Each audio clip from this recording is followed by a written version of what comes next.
What up?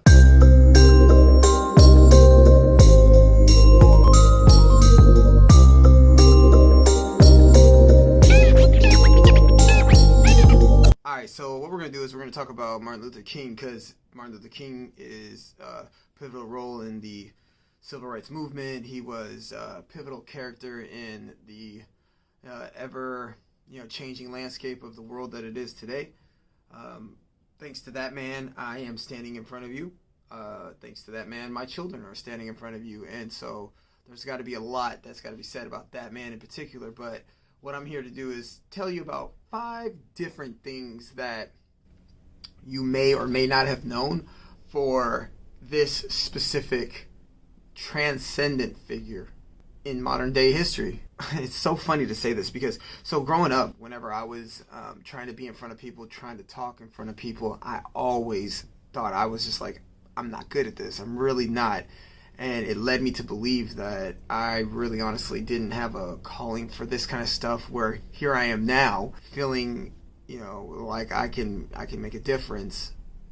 For Dr. King, he really felt like his voice was a difference maker. However, when he was younger, this man, he didn't get but C's in public speaking like every single year, which is just absolutely funny to me, because when I think about it, I'm like, I got C's when I was in high school too in public speaking, so I guess that works. I mean, prior to 1955, there was a boycott of a bus movement, and I'm trying to think exactly where this bus movement was. Let me see. Okay, yeah, so the bus movement was at Montgomery in Alabama. And there was a boycott in 1955. 1955 arrest of Rosa Parks for refusing to give up her seat on a bus to white passengers sparked the Montgomery, Alabama bus boycott. The boycott against the segregated bus system was supposed to last one day, but an estimated 17,000 African Americans supported it. The boycott lasted more than a year. The community's enthusiasm led organizers to extend the protest and appoint a spokesman. That person turned out to be a young Montgomery minister, Dr. Martin Luther King. And it basically catapulted him to where he is today, known as a transcendent figure. So it's like Dr. King came with the mindset of like, we're going to peacefully protest and we're going to do this the right way, and everybody just kind of follows suit.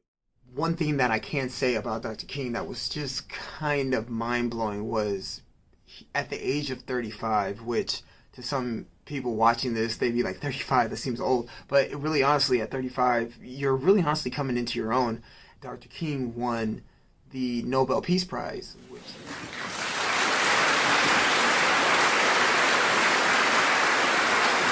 I accept the Nobel Prize for Peace at a moment when 22 million Negroes of the United States are engaged in a creative battle to end the long night of racial injustice. I accept this award on behalf of a civil rights movement which is moving with determination. Which is completely unheard of, especially for an individual at that time. They weren't giving awards out to Negroes. They were not doing that.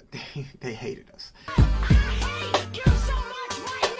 Honestly, I did know that he practiced peaceful protest, but I didn't know that he had actually got it from Gandhi. So he got his philosophies and his theories. The I Have a Dream speech was actually improvised. A lot of it was improvised, which is just bonkers if you really think about it. I mean, you're at the front steps of the Washington or the Lincoln Memorial, and you're overlooking the Washington Monument. Like, I'm telling you right now, I've seen it. I've been at those steps where he was at, and I'm not gonna lie to you, really enjoyed it. But it just made me think, like, if there was like 20 to 30,000 people out there, I'm scared. I mean, I'm not gonna lie, I'm scared, like, because I gotta see him public speaking in high school.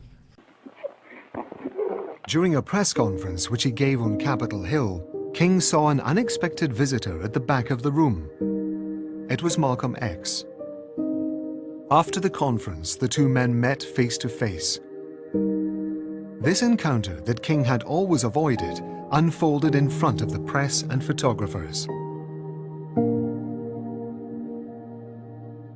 The meeting only lasted a minute, but these images that capture them side by side, like this photo where they're smiling, became a strong symbol of reconciliation between two opposing visions of the black cause. One thing that he did value the most about Malcolm was the fact that his beliefs were so strong. You know, he believed that Malcolm X did come with a thought process that was definitely different and not one of his own, but it's been used. It's been used before plenty of times. You brutally hit them in the face with violence. Well, it's crazy because I didn't know this, but as a Marvel historian, those two stories of Martin Luther King and Malcolm X were actually utilized to draw up scripts for the comic book X-Men, which Professor X is supposed to be considered the Martin Luther King, and Magneto is supposed to be your Malcolm X. Professor X, Martin Luther King, he believed that mutants and humans could live one, like they could be equal, they could be fine, they could live in a world together. Where Magneto, where all the pain a lot of mutants had gone through because of humans who didn't understand them, he had enough. There were two people who stood for the same results, except for they believed that to make this happen, it had to happen in two different ways. And as a man who grew up in these kind of things, like, I thought, wow, this is amazing. Like, they're putting this in comic books. They're putting my history, which we wasn't taught in school. When you're young, you don't spend so much time with your parents because your parents are at work. And so you wasn't taught these things. So I'm reading and I'm learning and I'm understanding more black history for a comic book. And that meant a lot to me. You know, when you think about the way Marvel is now today, it's like kind of like the anchor of movies and cinema as it is. And yet you've also got an underlying story of Dr. Martin Luther King and Malcolm X all together in one fell swoop. It's kind of cool to like know and to think about, but I know why everybody's here, so let's really get down to it. What we have today is some press dab. Press to myself. I actually have a nice little press. I might actually show it off. I'm not quite sure exactly if anybody gets to give a shit to watch it, but we'll find out. I got my girl's dabber, right? A little dab straw. I could put a link in the description box below on where I got this at.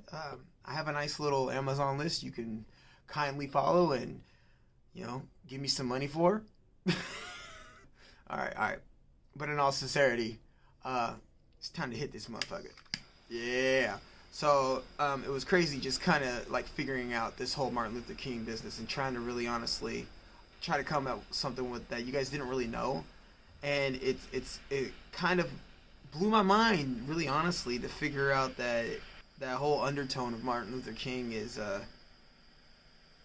what we all go to see when we go to watch these Marvel movies. Crazy. So,